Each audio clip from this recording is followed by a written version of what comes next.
हिल गया, हिल गया, नहीं चलेगा। तो देखो कल जो हम लोग कल जहाँ तक पढ़े थे तो वहाँ तक में कल हम लोग सर्कुलर लूप के लिए एक्सप्रेशन प्राप्त कर लिए थे, लेकिन उस एक्सप्रेशन में जो सबसे ज़रूरी बातें हैं तो उसका फार्मूला हर वक्त याद रहना चाहिए कि किसी भी सर्कुलर लूप के लिए, सर्कुलर कॉइल के लिए, जैसे ये आपका एक सर्कुलर कॉइल है, इस सर्कुलर कॉइल के सेंटर पर अगर इसमें करंट I फ्लो कर रहा है और इसका रेडियस कितना है, R है, अगर इसका रेडियस R है तो मैग्नेटिक फील्ड कितना होता है, mu not I by 2R, mu not I by 2R। Clear. Next अगर देखो इसका जो नेक्स्ट पार्ट था जो कि कल भी हम लोग देखे थे कि ये सेमी सर्कल है, तो ये अगर आपका सेमी सर्कल है और इसका रेडियस R है, फिर इसके सेंटर पर अगर बोला जाए तो ये क्या होता है, ये आपका हाफ हो जाता है, तो ये B बराबर क्या हो जाता है, mu not I by 4R। Clear. और कहीं भी अगर पूरे आर्क के लिए हम लोग निकाले थे कि ये आपका एक आर्क है, ये एंगल आपका अल्फा बन रहा है, रेडियस कितना है, रेडियस आपका R है, तो इसके कारण इसके सेंटर पर मैग्नेटिक फील्ड होता है mu not I alpha by 4 pi R। तो ये आपका होता है 4 पाई R। तो ये हम लोग कल भी कैलकुलेट किए हुए हैं, कल भी निकाले हुए हैं। क्लियर। और ये अल्फ़ा जो है, अल्फ़ा किस में रहना चाहिए, तो अल्फ़ा हर वक्त रेडियन में लेना है। तो कल वाला देखेंगे तो वो सारा क्लियर हो जाएगा। तो इतना फार्मूला अगर आप याद रखते हैं तो आपके लिए क्वेश्चन बनाना बहुत ईजी है। क्लियर। और एनसीईआरटी का जो क्वेश्चन है, सबसे पहले हम एक आपको एनसीईआरटी का ही क्वेश्चन दे देते हैं और वो क्वेश्चन बनाइए, आपसे बन जाएगा। क्लियर। तो चलिए सबसे पहले एक एनसीईआरटी का क्वेश्चन।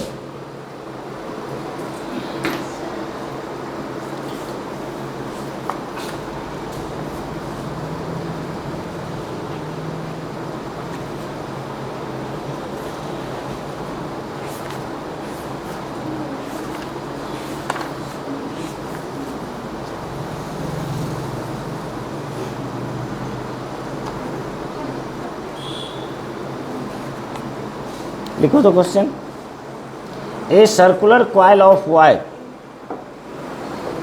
क्वेश्चन है आपका, a circular coil of wire, a circular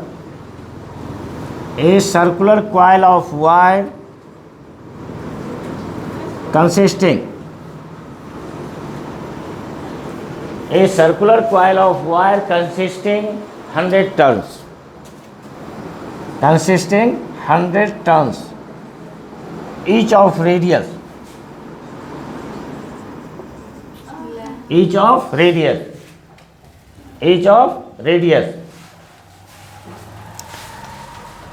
of radius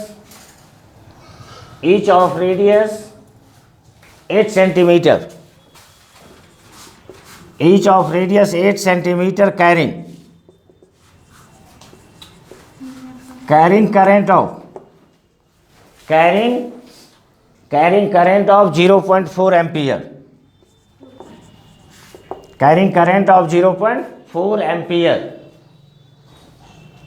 What is the magnitude and direction of, what is the only magnitude, what is the magnitude of magnetic field B at center of coil। लिखो question. एक वृत्ताकार कुंडली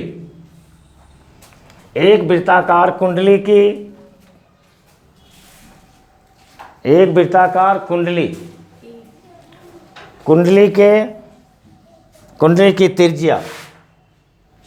त्रिज्या 8 centimetre और उस पर त्रिज्या 8 centimetre और उस पर 100 टर्न लगे हैं, 100 टर्न लगे हैं।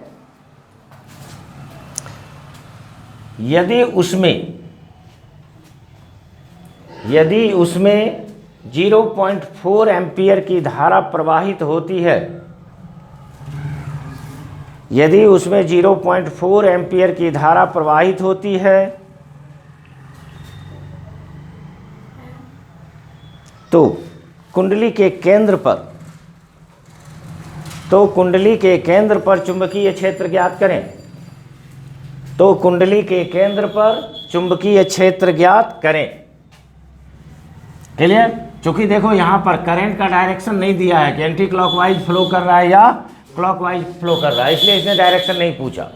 लेकिन हम आपको बताए हैं कि अगर आपका करंट कोई भी सर्कुलर लूप हो, सर्कुलर लूप में अगर करंट आपका एंटी क्लॉकवाइज फ्लो करता है तो मैग्नेटिक फील्ड का डायरेक्शन किधर होता है? आउटवर्ड। क्योंकि ये कहता है, राइट हैंड थंब रूल कहता है कि अगर आपका कर्लिंग फिंगर करंट के डायरेक्शन में है तो थंब क्या देता है? थंब मैग्नेटिक फील्ड देता है। तो देखो यहाँ पर ये एंटी क्लॉकवाइज, थंब किधर जा रहा है? आउटवर्ड। और इसके जस्ट अपोजिट अगर आपका करंट क्लॉकवाइज फ्लो करता है तो इसका डायरेक्शन कैसा होता है? इनवर्ड। मतलब दो ही डायरेक्शन है, सर्कुलर का डायरेक्शन खोजना और आसान है। बात समझ गए? अगर एंटी क्लॉकवाइज करंट फ्लो कर रही है तो डायरेक्शन कैसा होगा? आउटवर्ड। और अगर आपका क्लॉकवाइज करंट फ्लो कर रहा है तो डायरेक्शन कैसा होगा? इनवर्ड।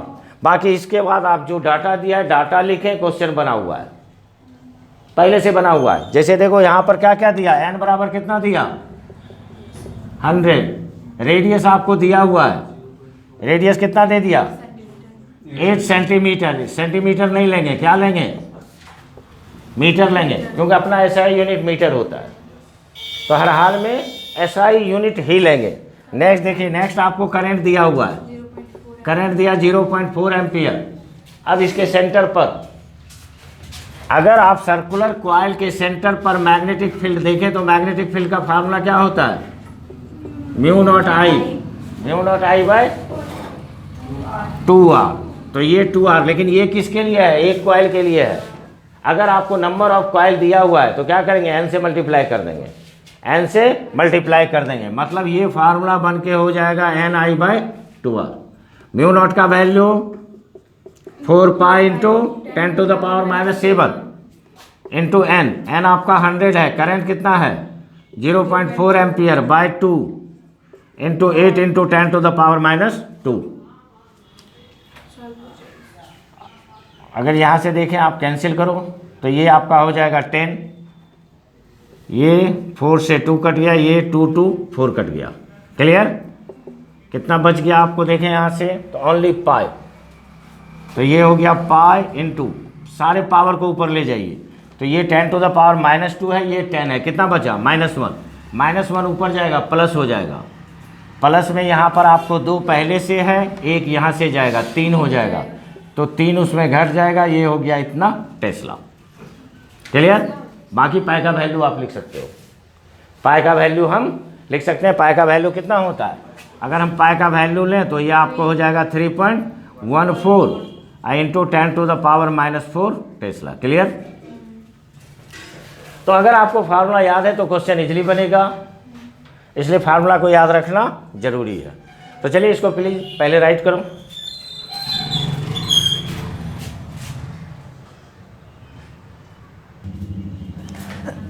तो ना देखो नेक्स्ट क्वेश्चन। तो नेक्स्ट क्वेश्चन जब आप देखेंगे तो जैसे मान लो कि यहां पर एक वायर दिया इस तरीके से,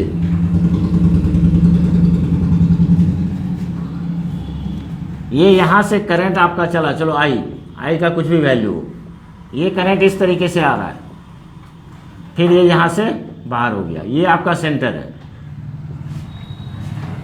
ये रेडियस कितना है? रेडियस r है, रेडियस r है। क्वेश्चन आपको कहेगा कि फाइंड मैग्नेटिक फील्ड या फाइंड बी डायरेक्ट। बी को क्या कहते हैं? Magnetic field. Magnetic field at O, मतलब O पर चुंबकीय क्षेत्र ज्ञात करें। तो सबसे पहले देखो यहां पर सारे वायर को, ये आपका A हुआ, ये B हो गया, चलो इस पॉइंट को C D, ये क्या हो गया? E। मतलब यहाँ पर 3 पार्ट हमारे पास बन रहा है। पहला वायर का पार्ट कितना है? AB। दूसरा वायर का पार्ट कितना है? BCD। और तीसरा कितना है? D।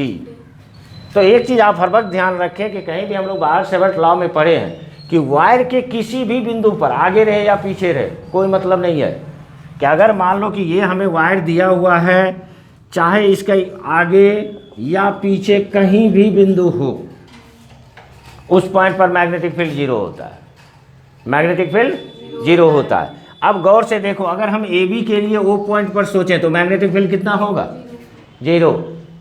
अगर हम डी के लिए ओ पर मैग्नेटिक फील्ड सोचें कितना होगा, जीरो। आंसर कितना हो गया, इस सर्कुलर वायर के कारण, सर्कुलर वायर के कारण होगा क्योंकि ये सेमी सर्कल है, और सेमी सर्कल के कारण मैग्नेटिक फील्ड कितना होता है, mu naught I bye 4r, mu naught I bye 4r। Answer कितना होगा, mu naught I bye 4r। मतलब बिना कलम पकड़े हम इसका आंसर दे सकते हैं। क्लियर। बाकी अगर लिखना है तो डायरेक्ट हम लोग लिखेंगे कि मैग्नेटिक फील्ड बी, तो मैग्नेटिक फील्ड सबसे पहला किसके कारण, ए बी के कारण, फिर दूसरा किसके कारण, बी सी डी के कारण, और तीसरा किसके कारण, डी के कारण। तो ये तो आपका हो गया जीरो, ये हो गया म्यू नॉट आई, अब बटे कितना होगा 4r, ये भी कितना हो गया आपको जीरो। क्लियर।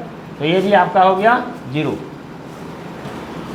और डायरेक्ट ये आंसर आपका बन गया mu naught I bye 4r। अगर हमको डायरेक्शन पूछ दे, अगर हमें डायरेक्शन पूछ दे तो डायरेक्शन के लिए क्या करेंगे, कैसा करंट फ्लो कर रहा है, चलो क्लॉक वाइज या anti clock wise, clock wise.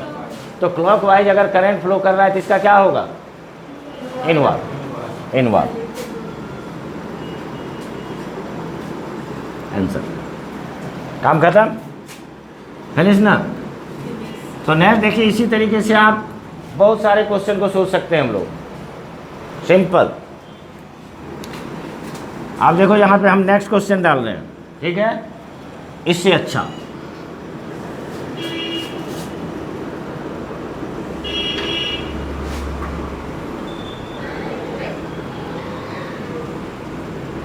चलो, ये यहाँ से करंट फ्लो करना शुरू किया, ये करंट इधर आया, फिर ये इधर से बाहर चला गया। क्लियर। और आपको बोल देगा ये इसका सेंटर है ओ, इसका रेडियस कितना है आप, अब बोलेगा इस वायर के कारण वो पॉइंट पर कितना मैग्नेटिक फील्ड होगा। तो चूंकि यहाँ पर वायर के बढ़े हुए बिंदु पर कोई नहीं है, यहाँ देखो ये वायर है और इस वायर से यहाँ पर है मैग्नेटिक फील्ड निकालना, ओ पर r डिस्टेंस मिला हुआ है, तो r डिस्टेंस पर मैग्नेटिक फील्ड होता है। इसका एक साइड हमें इन्फिनिटी बता रहा है, लेकिन एक साइड इंड से पॉइंट है। अगर आपको याद होगा स्ट्रेट वायर के लिए, तो स्ट्रेट वायर के लिए चलो नाम दो ए, बी को छोड़ देते हैं, चलो सी, ये हो गया डी, ये हो गया ई, ये क्या हो जाएगा एफ। तो यहाँ भी तीनों के कारण मैग्नेटिक फील्ड होगा, यस या नो। तीन पार्ट बना ना, पहला पार्ट कौन सा है, ए सी, दूसरा पार्ट है सी डी ई, और तीसरा पार्ट है ई एफ। यहाँ पर भी हम डायरेक्ट एक ही बार में लिख देंगे कि मैग्नेटिक फील्ड किसके कारण, ए सी के कारण, मैग्नेटिक फील्ड किसके कारण, सी डी ई के कारण, फिर मैग्नेटिक फील्ड किसके कारण, तो ई एफ के कारण। अब इस वायर के कारण डायरेक्शन देखो, अब हम डायरेक्शन सारे का चेक करते हैं। तो डायरेक्शन अगर हम चेक करें तो यहाँ से देखिए, ये करंट इस तरीके से फ्लो कर रही है, इस पॉइंट पर किधर जा रहा है, आउटवर्ड। इसका मतलब पहला जो आपको मिल रहा है, पहला आपको मिला आउटवर्ड, चिन्ह दे दिए और यहाँ पर लिख देते हैं बी ए सी, यस या नो। अब चलो यहाँ पर देखो, ये करंट कैसे फ्लो कर रहा है, एंटी क्लॉकवाइज। क्या डायरेक्शन होगा, आउटवर्ड, आउटवर्ड। तो ये डायरेक्शन कैसा मिला, फिर आपको आउटवर्ड मिला, किसके कारण, सी डी ई, यस या नो। अब चलो इसके कारण देखो, ये करंट इस तरीके से फ्लो कर रहा है, पॉइंट यहाँ है, तो इस साइड कैसा हो रहा है, आउटवर्ड, अगेन आउटवर्ड। तीनों आपको आउटवर्ड मिला, तो तीनों जब आउटवर्ड मिला तो ये आपका हो गया बी ई एफ के कारण। क्लियर। मतलब एक ही डायरेक्शन में तीनों मैग्नेटिक फील्ड है, तो तीनों को क्या करेंगे, तीनों को ऐड कर देंगे, तीनों को ऐड कर देंगे, तो ये आपका हो गया। अब चलो एसी के कारण कितना होगा, फार्मूला याद है, अगर याद नहीं है तब तो मुश्किल है, और अगर याद है तो फिर कोई मुश्किल नहीं है, क्योंकि एक इंड से जब हम मैग्नेटिक फील्ड निकालते हैं तो उसका फार्मूला होता है mu naught I by 4 pi R, mu naught I by 4 pi R. तो ये आपका पहला निकल गया mu naught I by 4 pi R. अब देखो यहाँ पर ये सेमी सर्कल बन रहा है या सर्कल बन रहा है, सेमी सर्कल है। सर्कल कैसे है? सर्कल पूरा होगा तभी तो, यस या नो? तो ये कैसा है? सेमी सर्कल है। तो सेमी सर्कल के कारण मैग्नेटिक फील्ड कितना होता है? Mu naught I bye 4r। Again जैसा AC तैसा EF, इसके कारण कितना होगा? Mu naught I bye 4πr। Solve कर दीजिए, जो कॉमन निकलता है उसको निकाल लीजिए। तो म्यू नॉट आई पाई देखो 4r सभी में, यहाँ पे आपको बच गया 1/π प्लस 1 प्लस कितना हो रहा है? 1/π। क्लियर? अब यहाँ से चलो एलसीएम ले लेते हैं। सबसे पहले अगर हम इसका एलसीएम लें तो एलसीएम लेंगे तो क्या हो जाएगा? ये आपका हो गया म्यू नॉट आई बाय क्या हुआ? 4r। इधर आपका एलसीएम हो गया पाई, तो इधर कितना बचा? 1। तो ये बच गया 1 + π + 1। इसको सॉल्व करके लिख देंगे। ये आपको हो गया mu naught I bye 4πr, और ये आपका हो गया 2 + π। अगर डायरेक्शन बोले तो डायरेक्शन आउटवर्ड आंसर। मतलब कि कहीं कोई दिक्कत आने वाली नहीं है अगर आप बनाते हो।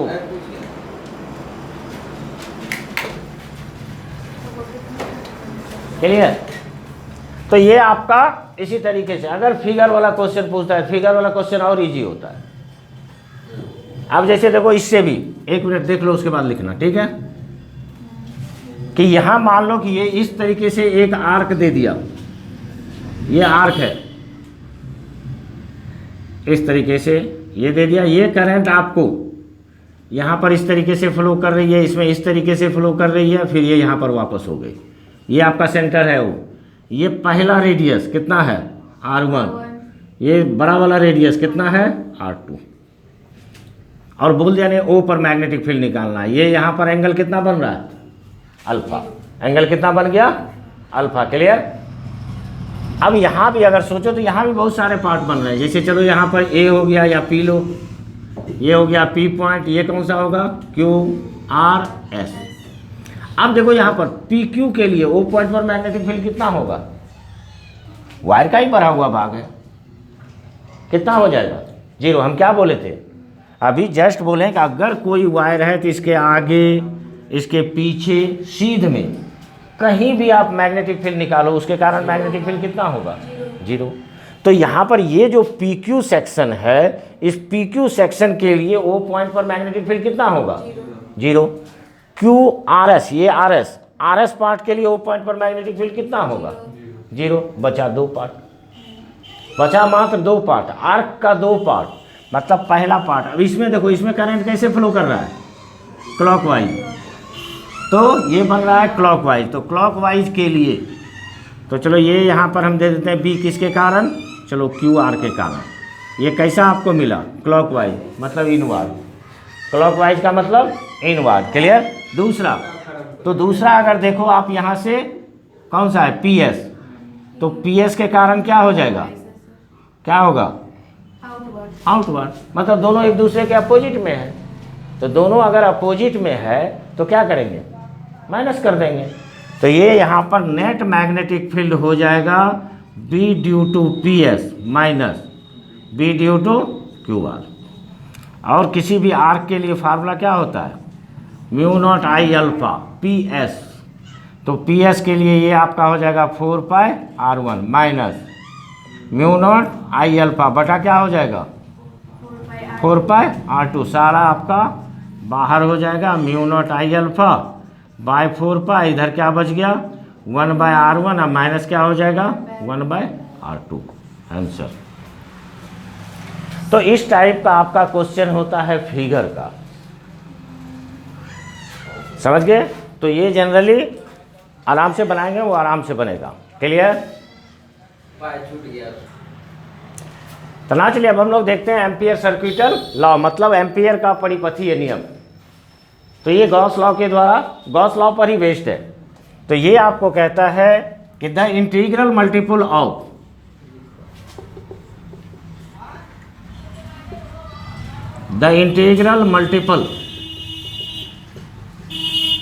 कि the integral multiple of B dot D L is equal to the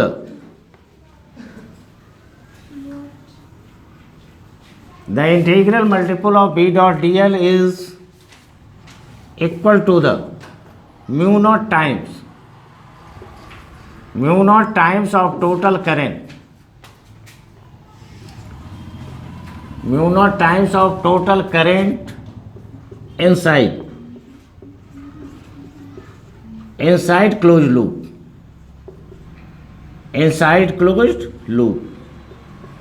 clear. सबसे पहले हम लोग भाषा समझते हैं। ये आपको कहता है किसी भी बंद लूप के लिए, ये भी किसके लिए वैलिड है, जैसे गॉस लॉ में हम लोग क्या पढ़े थे कि क्लोज सतह के लिए, बंद सतह के लिए, तो यहाँ भी क्या होगा, क्लोज सरफेस के लिए ये वैलिड है। तो ये कहता है किसी बंद लूप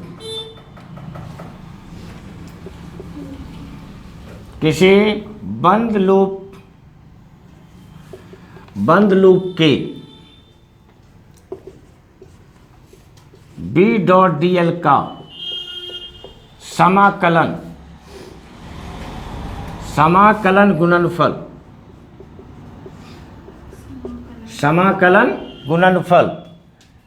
बंद सतह या बंद लूप, बंद सतह के अंदर के धारा के म्यू नॉट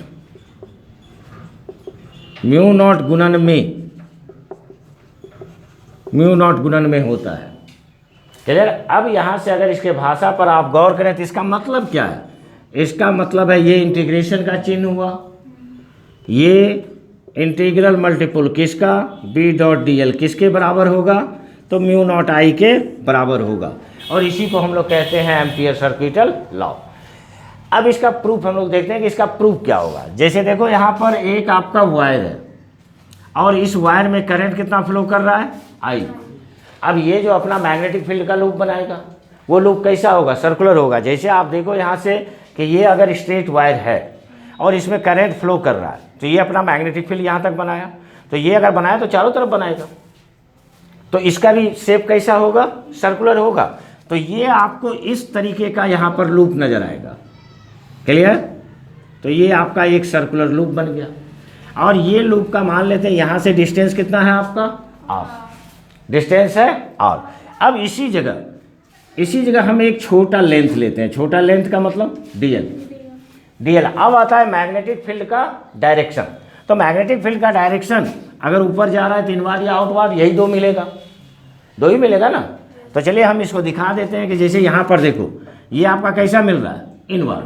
अगर इनवार्ड है तो चलिए इनवार्ड को हम नीचे दिखा देते हैं, तो ये कितना हो गया, बी का डायरेक्शन, मैग्नेटिक फील्ड का डायरेक्शन। और अगर छोटा एलिमेंट है तो छोटा एलिमेंट का भी डायरेक्शन क्या होगा, उसी तरीके से। छोटा एलिमेंट है, बहुत छोटा होता है साइज, तो दोनों का डायरेक्शन हो गया। क्लियर। अब सबसे पहले हम क्या करते हैं कि ये यहाँ वायर से पी पॉइंट पर मैग्नेटिक फील्ड निकाल लेते हैं कितना होता है। क्लियर। तो ये सबसे पहले आप लिख दीजिए कि लेट ए वायर। क्लियर। ये क्या हो जाएगा, माना कि एक तार है। क्लियर। आई क्या है, करंट। आई क्या हो जाएगा, करंट फ्लोइंग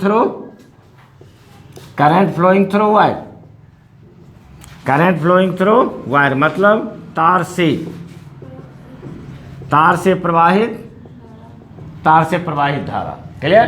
तो उसे कितना करंट फ्लो कर रहा है, आई। ना यहाँ से देखो आर क्या है, आर है आपका डिस्टेंस ऑफ पॉइंट पी, कहाँ से, फ्रॉम वायर से, मतलब तार से, तो तार से बिंदु पी की दूरी। अब सबसे पहले हम क्या करेंगे, मैग्नेटिक फील्ड निकालते हैं। और डीएल क्या है, डीएल को क्या बोलते हैं, स्मॉल लेंथ का मतलब छोटी लंबाई। अब मैग्नेटिक फील्ड निकाल लो। तो मैग्नेटिक फील्ड कहाँ पर, magnetic field at point P, magnetic field at point P, मतलब पी बिंदु पर, कि पी बिंदु पर चुंबकीय क्षेत्र। तो ये आपका हो गया पी बिंदु पर चुंबकीय क्षेत्र बी बराबर क्या हो, हम लोग जानते हैं ऊपर लेंथ नहीं दिया हुआ है तो इन्फिनाइट लॉन्ग लेंगे, अनंत लंबाई का तार है और अनंत लंबाई के तार के कारण किसी बिंदु पर मैग्नेटिक फील्ड कितना होता है, तो ये आपका होता है mu naught I by 2 R, mu naught I by 2 R. Clear. अब चलो इसके लेफ्ट साइड से चलते हैं। तो लेफ्ट साइड से जब आप आगे बढ़ेंगे तो ये आपको कहता है कि देयरफॉर, अगर आप देखो यहाँ से बी डॉट क्या करना है, B dot D L. Okay clear. तो बी डॉट डी एल मतलब A dot B, A dot B बराबर क्या होता है, A B cos theta, A dot B बराबर क्या होगा, ए बी कॉस थीटा। तो बी डॉट डी एल बराबर क्या लिख सकते हैं, इसे भी हम लोग लिख सकते हैं B into D L into cos theta. चूंकि दोनों का डायरेक्शन सेम है, मैग्नेटिक फील्ड और स्मॉल लेंथ दोनों का डायरेक्शन सेम है, तो थीटा क्या हो जाएगा, थीटा हो गया आपको 0 डिग्री। थीटा अगर 0 डिग्री हुआ तो कॉस 0 का मान, कॉस 0 का मान 1 हो जाता है। ये आपको बच गया b into D L. Clear. चलिए b बाहर कीजिए, सारा क्लोज लूप के लिए सारा क्या है, ये 0 जो आप देते हैं नॉट जो रह रहे हैं ये क्लोज का चिन्ह है कि हम लोग क्लोज सतह की बात कर रहे हैं, बंद सतह। ओपन के लिए ये वैलिड नहीं है, बात समझ गए, ओपन के लिए ये वैलिड है ही नहीं। क्लियर। अब देखो यहाँ पर ये आपका b बाहर हो जाएगा, ये क्या हो जाएगा, it is equal to D L, it is equal to D L. Clear. Magnetic field का मान कितना आया, mu naught I by 2 R into इस डी एल, डी एल का मतलब छोटा छोटा लेंथ, और जब इस छोटे छोटे लेंथ को इंटीग्रेट करेंगे तो पूरा लेंथ मिलेगा। अब पूरा लेंथ कितना होगा 2 आर, पूरा लेंथ कितना हो जाएगा 2 आर। तो ये आपका हो गया 2 आर, 2 आर कैंसिल और आपको क्या बच गया म्यू नॉट आई। इसीलिए आपको एम्पियर सर्किटल लॉ कहता है कि बी डॉट डी एल क्या होता है, म्यू नॉट आई के बराबर होता है। क्लियर। बहुत आराम वाला एप्लीकेशन है, गौर से एक बार और सुनो अच्छी तरीके से, कि इंपॉर्टेंट क्वेश्चन माना जाता है वाट लॉ के बाद, ये बहुत इंपॉर्टेंट क्वेश्चन माना जाता है। इसमें भी आप आराम से इसको वेरी इंपॉर्टेंट लिख सकते हैं एग्जाम पॉइंट ऑफ व्यू से। क्लियर। देखो ये क्या कह रहा है, ये कहता है किसी भी बंद सतह से, किसी भी क्लोज लूप से, तो क्लोज लूप से integral multiple of B dot D L, इसका मतलब हुआ बी डॉट डी एल का समाकलन गुणनफल, इंटीग्रेशन को ही हिंदी में समाकलन गुणनफल कहते हैं, उसका गुणनफल क्या होता है, बंद सतह के अंदर के करंट के म्यू नॉट के गुणन में होता है, म्यू नॉट के गुणन में होता है, जिससे हमें मिल गया कि बी डॉट डी एल क्या होगा, म्यू नॉट आई के बराबर होगा। इसके लिए हमने इसके प्रूफ के लिए क्या किया, एक वायर लिया, इस वायर में कितना करंट फ्लो कर रहा है आई, ये जो लूप बनाया, लूप का रेडियस हमें कितना मिला आर, जो हम दूरी मान रहे हैं वायर से पॉइंट पी के बीच का दूरी, डी एल स्मॉल लेंथ है, बी मैग्नेटिक फील्ड है। अब यहाँ से इस वायर के कारण पी पॉइंट पर मैग्नेटिक फील्ड निकाल लेना है। तो पी पॉइंट पर मैग्नेटिक फील्ड कितना होगा, तो इसका फार्मूला के द्वारा आपको पता है, ये होता है mu naught I by 2 R, mu naught I by 2 R. Clear. अब यहाँ पर देखो डायरेक्ट इसके लेफ्ट साइड से चलो, हमको प्रूव ही करना है ना, तो हम लेफ्ट साइड से चलेंगे, राइट साइड पे पहुँच जाएंगे। तो लेफ्ट साइड कहता है कि B dot D L, integration of B dot D L, तो ए डॉट बी बराबर होता है ए बी कॉस थीटा, तो बी डॉट डी एल बराबर क्या होगा, B D L cos theta. तो कॉस थीटा, थीटा 0 इसलिए हुआ कि मैग्नेटिक फील्ड और स्मॉल लेंथ दोनों का डायरेक्शन एक ही है, सेम है, तो ये आपको कॉस हो गया 0, ये बन गया बी डी एल। बी आपका बाहर हो गया क्योंकि यहाँ पर वेरिएबल डी एल है, छोटा छोटा लेंथ है, बच गया integration of D L. B का मान पुट कीजिए, बी का मान हुआ mu naught I by 2 R, और इस छोटे छोटे लेंथ को जब आप इंटीग्रेट करोगे तो फिर उसका पूरा लेंथ कितना हो जाएगा 2 आर, 2 आर कैंसिल, बच गया आपका म्यू नॉट आई, म्यू नॉट आई। क्लियर। तो इसे है आपका एम्पियर सर्किटल लॉ, जो कि किसी भी बोर्ड एग्जाम के लिए महत्वपूर्ण माना जाता है, एनी बोर्ड, किसी भी बोर्ड में आप हो। क्लियर। चलिए इसको लिखिए,